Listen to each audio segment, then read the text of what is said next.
Hello YouTube. Today we are going to be answering the question, what is the co-op like in Wuthering Waves?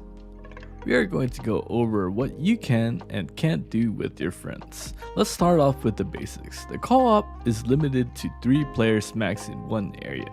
There's no restrictions on character limits, so 3 rovers or 3 inlands? No problem. But there is a restriction if you enter domains and dungeons, so you can't have 3 clones in there. Other people that join your world can mine your ores and flowers, and that is not shared, so you gotta be careful. However, everyone gets their own loot and echoes, so sharing monsters is a must later on, especially when it comes down to these glowing red mobs, which do not respawn by the way. Killing these mobs will guarantee you a yellow echo grade drop. Another good feature about hunting with your friends is if they end up randomizing the spawn location of shiny echoes, you can share these drops with your friends. Right now they spawn in a fixed location, so it's easy to find them, but it's not always 100% on reset. The shiny drop rate is always going to be 100% drop, but the range of the rarity of the echo will range from either be green, blue, purple, or yellow. You don't need to tag the monsters to get the drop. If your friend kills the mob but you're not in range, you can just go there and collect your loot and capture your echo if it drops for you. Unfortunately, you can't help or do certain puzzles together. I'm hoping that they will adjust this feature because I do love the co-op content in this game. You can point out to your friends that they've missed a treasure chest here and there, or help them with the Wipeout Monsters event in the open world areas.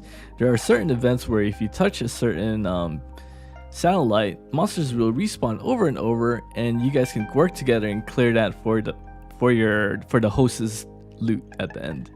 Treasure chests are not shared in the world, so you don't have to worry about someone looting your treasure chest here and there. One of the nice levels about the co-op multiplayer system is that you can party with other players regardless of their union level, or should I say world levels. The rates and drops are adjusted to their level, and you can play with your friends that either grind all day and they're higher above their world level, and they've leveled up their world to like level whatever 60, 70, and you're like level 20 world. You can still play with them, or vice versa. Players are able to hunt and kill bosses together, which will be much faster when you're farming for their echoes. Not that it's really needed, since they pretty much nerf most of the bosses throughout all the patches, from technical tests to this beta.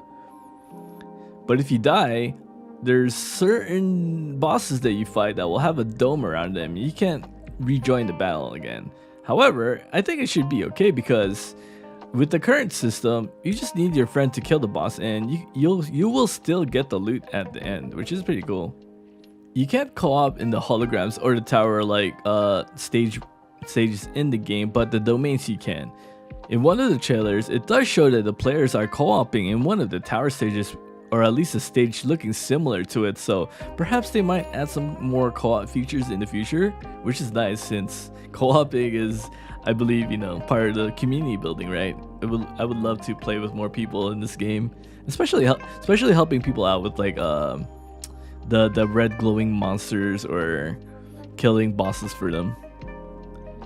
The latency doesn't seem to be much of a big problem in co-op, but it is more noticeable when you are hunting tacit field bosses together. You can still trigger intro skills without swapping in multiplayer because really, you can't really swap in multiplayer, especially when there's 3 of you around, right? Unless you're duoing, and then the host can probably swap between the 1 and 2 characters. When their icon glows, you hit that button and your character will perform their intro skill during multiplayer. As for outro, I'm not sure about this one. With the recent patches of the game, your team members or location are now revealed on the map itself. But sometimes I still have trouble looking for my team members on the map, so I'm hoping they add a little more quality of life features to this later on. Co-op is unlocked at level 25 and there are 4 options. The safest option is the default option, which is application is required for entry. This means that everyone must apply to your world if they can enter or not. The second option is direct entry available. Now this is like a danger, kind of like not having protection, because if you leave your game on or forgot to log off, you might wake up one day and your world has gone extinct of all monsters and everything is dead. All your rocks are gone, all your flowers are gone, and you got nothing to do until the reset, which is like 24 hours, right? or on the reset timer, which is I think it was like midnight my time in USA. It could be good, but if you just want to go around collecting echoes that people killed for you, at the same time you won't know where people hunted your monsters, right? So it's a double-edged sword. The third option is entry not available. This is maximum protection for those Kirito players who just want to enjoy the single player life. And then the last option is only friends can enter. This option is fine unless you have more questionable friends. I believe in this mode, any one of your friends can enter. I might keep this option on, but I do have a habit of adding randoms, so it might be a little bit dangerous. While the game does support cross-platform support between PC and mobile players, the game does not feature cross-platform play between servers, as in like Europe or Asia or North America and all that stuff. So it's best to make sure you pick a server where you and your friends are going to play often together. And that should be it for today's informative Wuthering Waves video regarding questions to the co-op system. If you found this video helpful, make sure to like and subscribe. And if you have any other questions about co-op, I'd be gladly to answer them below, or if I missed anything, feel free to point it out for the community. And that's it. I'll see y'all in the next video, and this is your brother, Stubber Bro, out.